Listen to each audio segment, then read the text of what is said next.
നമസ്കാരം, ഈവനിംഗ് ന്യൂസിലേക്ക് സ്വാഗതം. പ്രധാന വാർത്തകൾ. LDFൽ അർഹമായ പരിഗണന ലഭിക്കുന്നില്ല എന്ന പരാതി ഇപ്പോഴുമുണ്ടെന്ന് RJD സംസ്ഥാന പ്രസിഡന്റ് MV ശ്രേയാംസ് കുമാർ. ലോക്സഭാ തിരഞ്ഞെടുപ്പ് പരാജയവുമായി ബന്ധപ്പെട്ട് RJD പറഞ്ഞ തിരുത്തലുകൾക്ക് മുന്നണി തയ്യാറായിട്ടില്ല.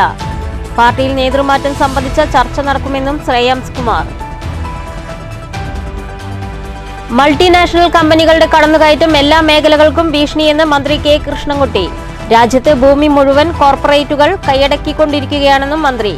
പാലക്കാട്ട് സൈൻ പ്രിന്റിംഗ് ഇൻഡസ്ട്രീസ് അസോസിയേഷൻ ജില്ലാ സമ്മേളനം. വാർത്തകൾ വിശദമായി. LDFൽ അർഹമായ പരിഗണന ലഭിക്കുന്നില്ല എന്ന പരാതി ഇപ്പോഴുമുണ്ടെന്ന് RJD സംസ്ഥാന പ്രസിഡന്റ് MV ശ്രേയാംസ് കുമാർ. ലോക്സഭാ തിരഞ്ഞെടുപ്പ് പരാജയവുമായി ബന്ധപ്പെട്ട് RJD പറഞ്ഞ തിരുത്തലുകൾക്ക് LDF തയ്യാറാകാതിരുന്നതിൽ അതൃപ്തിയുണ്ടെന്നും ശ്രേയാംസ് കുമാർ പറഞ്ഞു. LDFൽ പരിഗണന ലഭിക്കുന്നില്ലെന്ന പരാതി മുന്നണിയെ നേരത്തെ ധരിപ്പിച്ചിട്ടുണ്ടെന്ന് MV ശ്രേയാംസ് കുമാർ പറഞ്ഞു. തെരഞ്ഞെടുപ്പ് പരാജയവുമായി ബന്ധപ്പെട്ട് തിരുത്തൽ നിർദ്ദേശങ്ങൾ RJD മുന്നോട്ട് വച്ചിരുന്നു. ഇക്കാര്യത്തിലും ഒരു പരിഗണനയും ഉണ്ടായില്ല. പാർട്ടിയിൽ നേതൃമാറ്റം സംബന്ധിച്ച ചർച്ച നടക്കും. എല്ലാറ്റിനും അതിൻ്റെതായ സമയമുണ്ടെന്നും ശ്രേയാംസ് കുമാർ പറഞ്ഞു. ഇതെന്താ ഇങ്ങനെ അത്ര ലാഘവത്തോടുകൂടി ചോദിക്കുന്നത്?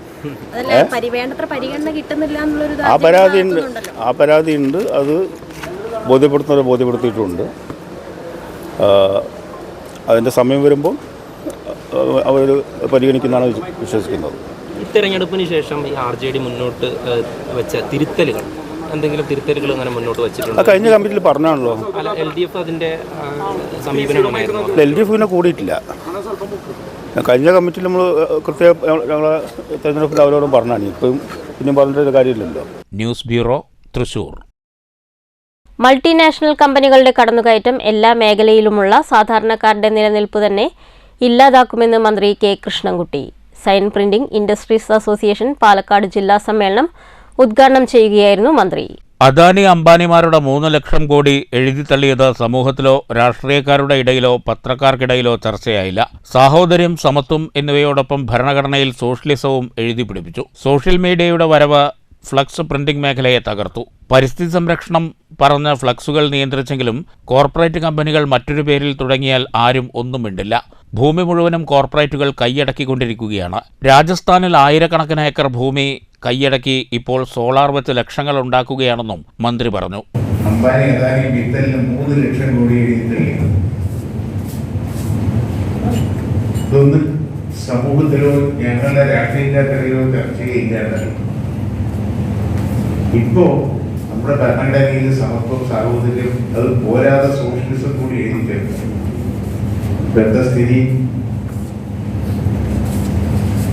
ഇപ്പോ അഡാപ്റ്റ് ഒരു ദിവസത്തെ വരുമാനത്തോടെ 7600 കോടിയാണ്. എല്ലാ മേഖലയും കൈകിടക്കുകയാണ്. നിങ്ങളുടെ മേഖലയിൽ ഇപ്പൊ കൈകിടക്കും. നിങ്ങളുടെ മേഖലയിൽ വലിയ മൾട്ടിനാഷണൽ കമ്പനികൾ വരാൻ തുടങ്ങുമ്പോൾ ഇപ്പൊ ആർട്ടിഫിഷ്യൽ ഇന്റലിജൻസ് വന്നു. ഇപ്പൊ പത്രങ്ങളൊക്കെ തന്നെ ലേശം കുറഞ്ഞു. അസോസിയേഷൻ ജില്ലാ പ്രസിഡന്റ് മുസ്തഫ അറവു അധ്യക്ഷത വഹിച്ചു. സംസ്ഥാന ജനറൽ സെക്രട്ടറി ജയ്സൺ പുല്ലാളൂർ വിഷയാവതരണം നടത്തി. Vice president MV Prasad, joint secretary Zubair Surma, വ്യാപാരി വ്യവസായി ഏകോപന സമിതി town unit president Asan Muhammad Haji, K Haridas, V Manikandan എന്നിവർ പ്രസംഗിച്ചു. ഉച്ചയ്ക്ക് ശേഷം പ്രതിനിധി സമ്മേളനം നടന്നു. News bureau, Palakkad. വടക്കാഞ്ചേരി പനങ്ങാട്ടുകര കാർത്തിയാനി ഭഗവതി ക്ഷേത്രത്തിൽ മോഷണം. രാവിലെ ക്ഷേത്രത്തിലെത്തിയ മേൽശാന്തിയാണ് ശ്രീകോവിലിന്റെ ഉൾപ്പെടെ പൂട്ട് തകർത്തതായി ആദ്യം കണ്ടത്. 2 ഭണ്ഡാരങ്ങളും ക്യാഷ് കൗണ്ടറും തകർത്തിട്ടുണ്ട്. തിടപ്പള്ളിയിൽ പേഴ്സിൽ സൂക്ഷിച്ച ചെറിയ തുകയും ഭണ്ഡാരത്തിലുള്ള ചെറിയ തുകയും മാത്രമാണ് നഷ്ടപ്പെട്ടിട്ടുള്ളത്. ക്ഷേത്രത്തിലെ ക്യാഷ് കൗണ്ടറിലുണ്ടായിരുന്ന 16,000-ഓളം രൂപ ജീവനക്കാർ കയ്യിൽ കരുതിയതിനാൽ അത് നഷ്ടപ്പെട്ടില്ല. മോഷണത്തിന് ശേഷം വന്ന വഴികളിലെല്ലാം മോഷ്ടാക്കൾ മുളകുപൊടി വിതറിയിട്ടുണ്ട്. 4 ഓടുകളും തിടപ്പള്ളിയുടെ ഒരു പലകയും ഇളകിയ നിലയിലാണ്. രാവിലെ ക്ഷേത്രം തുറക്കാനെത്തിയ മേൽശാന്തിയാണ് ശ്രീകോവിലിന്റെ ഉൾപ്പെടെ പൂട്ട് തകർത്തതായി ആദ്യം കണ്ടത്. ഇവിടെ കഴിഞ്ഞ രാത്രിയിൽ മോഷണം നടന്നതായിട്ടാണ് ഇന്ന് ക്ഷേത്രം തുറന്ന മേൽശാന്തിക്ക് മനസ്സിലാക്കാൻ സാധിച്ചത്. ക്ഷേത്രത്തിലെ 2 ഭണ്ഡാരങ്ങൾ കുത്തി തുറന്ന അവസ്ഥയിലാണ്. ക്ഷേത്രത്തിൽ കഴിഞ്ഞ ദിവസം ഒരു 16,000-ഓളം രൂപ ഉണ്ടായിരുന്നു. എങ്കിൽ പോലും അത് ക്ഷേത്രം ജീവനക്കാർ വീട്ടിലേക്ക് കൊണ്ടുപോയതിനാൽ വലിയ കാര്യമായിട്ടുള്ള ധനനഷ്ടമൊന്നും ഉണ്ടായിട്ടില്ല. തിടപ്പള്ളിയുടെ ഓടിളക്കിയിട്ടോ തിടപ്പള്ളിയുടെ പട്ടിക ഇളക്കിയിട്ടോ ആണ് കള്ളന്മാർ അകത്ത് കടന്നിട്ടുള്ളതെന്നാണ് പ്രാഥമികമായിട്ട് മനസ്സിലാക്കാൻ സാധിക്കുന്നത്. ക്ഷേത്രത്തിലെ കടന്ന പ്രദേശത്ത് ഇവർ മുളക് പൊടി ഒക്കെ എറിഞ്ഞതായിട്ട് കാണാൻ സാധിച്ചു. കാര്യമായിട്ടുള്ള നാശനഷ്ടങ്ങളോ അല്ലെങ്കിൽ നഷ്ടങ്ങളോ ഉണ്ടായിട്ടില്ല എന്നാണ് ഇതുവരെയുള്ള നിഗമനം. 2 ഭണ്ഡാരങ്ങളും ക്യാഷ് കൗണ്ടറും തകർത്ത നിലയിലായിരുന്നു. വിവരമറിയിച്ചതിനെ തുടർന്ന് സ്ഥലത്തെത്തിയ വടക്കാഞ്ചേരി പോലീസ് പ്രാഥമിക അന്വേഷണം നടത്തി.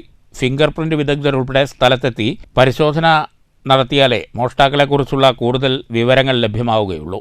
News bureau, Thrissur. തൃശൂർ പെരിഞ്ഞനത്ത് ബൈക്കിന്റെ ചക്രത്തിൽ സാരി കുടുങ്ങിയുണ്ടായ അപകടത്തിൽ പരിക്കേറ്റ് ചികിത്സയിലായിരുന്ന വീട്ടമ്മ മരിച്ചു. മതിലകം കളരിപ്പറമ്പ് സ്വദേശി സുനിലിന്റെ ഭാര്യ 55 വയസ്സുള്ള നളിനിയാണ് മരിച്ചത്.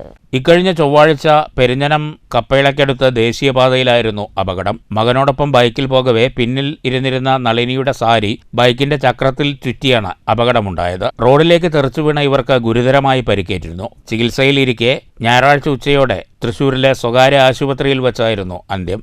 News bureau, Thrissur. മണ്ണൂർ കൊട്ടക്കുന്നിൽ ഡിവൈഎഫ്ഐ അനുമോദന സദസ്സും ഭക്ഷ്യധാന്യ കിറ്റ് വിതരണവും നടത്തി. ഡിവൈഎഫ്ഐ ജില്ലാ പ്രസിഡന്റ് ജയദേവൻ ഉദ്ഘാടനം ചെയ്തു. നല്ല നിലയിൽ തന്നെ അതിന് പ്രോത്സാഹനവുമായി ഇവിടുത്തെ പുരോഗമന പ്രസ്ഥാനവും ഇവിടെ അതിന് വലിയ പിന്തുണയാണ് നൽകിക്കൊണ്ടിരിക്കുന്നത്. ഇതേപോലെ തന്നെ നിരവധിയായ മാതൃകാപരമായ പ്രവർത്തനങ്ങൾ ഡിവൈഎഫ്ഐയുടെ നേതൃത്വത്തിൽ ഈ മേഖലാ കമ്മിറ്റി കീഴിൽ, ബ്ലോക്ക് കമ്മിറ്റി കീഴിൽ, ജില്ലാ കമ്മിറ്റി കീഴിൽ തന്നെ നടന്നു വരുന്നു എന്നുള്ളതാണ്. ഇപ്പൊ ഈ അടുത്തായിട്ടാണ് നമ്മുടെ ഷൊർണൂരിലെ ഒരു ചെറുപ്പക്കാരൻ അപൂർവ രോഗമാണ് ബാധിച്ചത്. മേഖലാ പ്രസിഡന്റ് അജിത് രാജ് അധ്യക്ഷത വഹിച്ചു. ഭക്ഷ്യധാന്യ കിറ്റ് വിതരണവും SSLC, +2, LSS വിജയികൾക്കുള്ള ഉപഹാര സമർപ്പണവും നടന്നു. മാധ്യമപ്രവർത്തകൻ KP മൊയ്തീൻകുട്ടിയെ ഉപഹാരം നൽകി ആദരിച്ചു. ബ്ലോക്ക് പഞ്ചായത്ത് അംഗം PS Abdul Muthali, panchayat president S Anitha, vice president OV Swaminathan, K Saithalavi, CPM local secretary TR Sasi, DYFI മേഖലാ സെക്രട്ടറി AV അർജുൻ, SFI ജില്ലാ കമ്മിറ്റി അംഗം മുസ്തഫ, വിപിൻ കുമാർ, അനീഷ്, ഹക്കീം, ഷബീർ അലി, അൻഷാദ്, സുഭാഷ്, ഫഹദ്, ബൾക്കീസ് എന്നിവർ പ്രസംഗിച്ചു. News bureau, Pathirippala. KCB workers association CITU Shoranur division committee അനുമോദന സദസ്സ് നടത്തി. ഷൊർണൂർ ഡിവിഷൻ കമ്മിറ്റിക്ക് കീഴിൽ വരുന്ന ജീവനക്കാരുടെ മക്കളിൽ SSLC, +2 ഡിഗ്രി, ITI പരീക്ഷകളിൽ വിജയിച്ചവരെയാണ് അനുമോദിച്ചത്. അനുമോദന ചടങ്ങ് CITU ജില്ലാ സെക്രട്ടറി M ഹംസ ഉദ്ഘാടനം ചെയ്തു. ഇങ്ങനെയുള്ള ഭക്ഷ്യധാന്യങ്ങൾ, ഇങ്ങനെയുള്ള എല്ലാ തന്ത്രം, വളരെ പ്രധാനപ്പെട്ട എല്ലാം കുത്തകകൾ എന്ന് പറയുന്ന ശതകോടീശ്വരന്മാരുടെ മാത്രം കൈകളിൽ എത്തിപ്പെടുക എന്നതാണ് 21ാം നൂറ്റാണ്ടിൽ ലക്ഷ്യം വെക്കുന്നതെങ്കിൽ, അങ്ങനെ അതെല്ലാം അവരുടെ കയ്യിൽ എത്തിക്കഴിഞ്ഞാൽ പിന്നീട് അത് ഉപയോഗിക്കാനുള്ള പാവപ്പെട്ട ജനങ്ങൾ വലിയ തുക കൊടുത്ത് അത് ഉപയോഗിക്കേണ്ടി വരികയും ഒരുപക്ഷെ അത് ഉപയോഗിക്കാൻ കഴിയാത്ത അവസ്ഥയിലേക്ക് എത്തുകയും ചെയ്യുന്ന ഒരു സാഹചര്യത്തിലേക്ക് ലാഭക്കൊതിയന്മാരുടെ കൈകളിലേക്ക് അത് എത്തിയാൽ ഉണ്ടാകുന്ന അപകടം തിരിച്ചറിയുന്ന ഒരു സംഘടനയുടെ പേരാണ് KCB workers association. KCB workers association സംസ്ഥാന assistant secretary C Unnikrishnan, CPM Shoranur local secretary ND Dinshad എന്നിവർ പ്രസംഗിച്ചു. Association division president MP Sreerag അധ്യക്ഷത വഹിച്ചു. സെക്രട്ടറി V വിനോദ് സ്വാഗതവും സംസ്ഥാന കമ്മിറ്റി അംഗം SA ഇലിയാസ് നന്ദിയും പറഞ്ഞു. ചടങ്ങിൽ സർവീസിൽ നിന്ന് വിരമിച്ച സംഘടനാ പ്രവർത്തകരെ ആദരിച്ചു. News centre, Shoranur. കോട്ടായി അപ്പുണ്ണിയേട്ടൻ വായനശാലയുടെ നേതൃത്വത്തിൽ പഠനയാത്ര സംഘടിപ്പിച്ചു. നിലമ്പൂരിലേക്കായിരുന്നു യാത്ര. വായനശാല ഭാരവാഹികളും മെമ്പർമാരും പഠനയാത്രയിൽ പങ്കെടുത്തു. പഠനയാത്രയോടനുബന്ധിച്ച് നിലമ്പൂരിൽ വിവിധ പരിപാടികൾ സംഘടിപ്പിച്ചു. നിലമ്പൂർ കനോലി പ്ലോട്ടിലെ ഫോറസ്റ്റ് വാച്ചർ K ബാബു നാടിന്റെ പ്രാദേശിക ചരിത്രത്തെക്കുറിച്ച് പ്രഭാഷണം നടത്തി. കുന്തിപ്പുഴയുടെയും ചാലിയാർ പുഴയുടെയും സംഗമസ്ഥാനത്ത് ചാലിയാർ നേരിട്ട ദുരന്തമുഖങ്ങൾ എന്ന വിഷയത്തിൽ ക്ലാസ് സംഘടിപ്പിച്ചു. UP ബേസിക് സയൻസ് സംസ്ഥാന resource person Ajoy master class നയിച്ചു. തേക്ക് മ്യൂസിയം, പൂമ്പാറ്റ ഗാർഡൻ, നക്ഷത്രവനം, ഹെർബൽ ഗാർഡൻ എന്നിവിടങ്ങളിൽ സംഘം സന്ദർശനം നടത്തി. വായനശാല president Rincy, vice president Akarsh, executive അംഗം Sujitha, librarian Chithra, V Thripuraj, green army leader KA Anamika എന്നിവർ നേതൃത്വം നൽകി. വായനശാലയിലെ പരിസ്ഥിതി ക്ലബ്ബായ ഗ്രീൻ ആർമിയുടെ ആഭിമുഖ്യത്തിൽ സംഘടിപ്പിച്ച പഠനയാത്രയിൽ 40 പേർ പങ്കെടുത്തു. News bureau, Kottayi. വാണിയംകുളത്ത് കേരള കർഷക സംഘം വില്ലേജ് കൺവെൻഷൻ നടന്നു. ശോഭന പ്രസാദ് ഉദ്ഘാടനം ചെയ്തു. കേരളത്തിലൊക്കെ ബദൽ നയം നേടിയെടുക്കാനുള്ള കർഷകരുടെ യോജിച്ച പോരാട്ടം നമ്മൾ എന്തുകൊണ്ടാണ് ഏറ്റെടുക്കണമെന്ന് പറയുന്നത്, നമ്മളെ സമരം നടന്ന പ്രക്ഷോഭങ്ങൾ നടന്ന സ്ഥലത്തൊക്കെ നമ്മൾക്ക് വേണ്ട തരത്തിലുള്ള വിജയം കർഷക പ്രസ്ഥാനത്തിന് നേടിയെടുക്കാൻ കഴിഞ്ഞു എന്നുള്ളതാണ്. അപ്പോൾ നമ്മൾ എന്ത് വേണം, കേരളത്തിലും എന്ത് വേണം, നമ്മളെ ഈ കർഷക പ്രസ്ഥാനങ്ങളെ കർഷക തൊഴിലാളി പ്രസ്ഥാനങ്ങൾ വിജയിച്ചു വരേണ്ടതുണ്ട്, ഇനി പോരാട്ടങ്ങളുമായി മുന്നോട്ട് പോകേണ്ടതുണ്ട് എന്നുള്ളത് നമ്മൾ മനസ്സിലാക്കിക്കൊണ്ട് തന്നെ കെ കൃഷ്ണൻകുട്ടി അധ്യക്ഷത വഹിച്ചു. എം വി വാമനൻ സ്വാഗതം പറഞ്ഞു. P Ramankutty, K P Sudheer എന്നിവർ പ്രസംഗിച്ചു. ആത്മസുഹൃത്തുക്കളും ബന്ധുക്കളുമായ വയോധികർ മണിക്കൂറുകളുടെ വ്യത്യാസത്തിൽ മരിച്ചു. വരവൂർ തളി പാറയ്ക്കൽ വീട്ടിൽ വീരാൻകുട്ടി 73 വയസ്സ്, ചെറുതുരുത്തി 1-ാം മൈൽ കലവറ വളപ്പിൽ അബ്ദുൾ അസീസ് മൗലവി 68 വയസ്സ് എന്നിവരാണ് മരിച്ചത്. വരവൂരിൽ ആത്മസുഹൃത്തിന്റെ കബറടക്കത്തിൽ പങ്കെടുത്ത് തിരിച്ചെത്തിയ അബ്ദുൾ അസീസ് മൗലവിയെ ദേഹാസ്വസ്ഥ്യത്തെ തുടർന്ന് ഓട്ടുപാറയിലെ ആശുപത്രിയിൽ എത്തിച്ചെങ്കിലും മരണപ്പെടുകയായിരുന്നു. പ്രധാന വാർത്തകൾ വീണ്ടും. LDF-ൽ അർഹമായ പരിഗണന ലഭിക്കുന്നില്ല എന്ന പരാതി ഇപ്പോഴുമുണ്ടെന്ന് RJD സംസ്ഥാന പ്രസിഡന്റ് MB ശ്രേയാംസ് കുമാർ. ലോക്സഭാ തെരഞ്ഞെടുപ്പ് പരാജയവുമായി ബന്ധപ്പെട്ട് RJD പറഞ്ഞ തിരുത്തലുകൾക്ക് മുന്നണി തയ്യാറായിട്ടില്ല. പാർട്ടിയിൽ നേതൃമാറ്റം സംബന്ധിച്ച ചർച്ച നടക്കുമെന്നും ശ്രേയാംസ് കുമാർ. മൾട്ടിനാഷണൽ കമ്പനികളുടെ കടന്നുകയറ്റം എല്ലാ മേഖലകൾക്കും ഭീഷണിയെന്ന് മന്ത്രി കെ കൃഷ്ണൻകുട്ടി. രാജ്യത്ത് ഭൂമി മുഴുവൻ കോർപ്പറേറ്റുകൾ കൈയടക്കിക്കൊണ്ടിരിക്കുകയാണെന്നും മന്ത്രി. പാലക്കാട്ട് സൈൻ പ്രിന്റിംഗ് ഇൻഡസ്ട്രീസ് അസോസിയേഷൻ ജില്ലാ സമ്മേളനം. ഈ വാർത്താ ബുള്ളറ്റിൻ അവസാനിക്കുന്നു. നമസ്കാരം.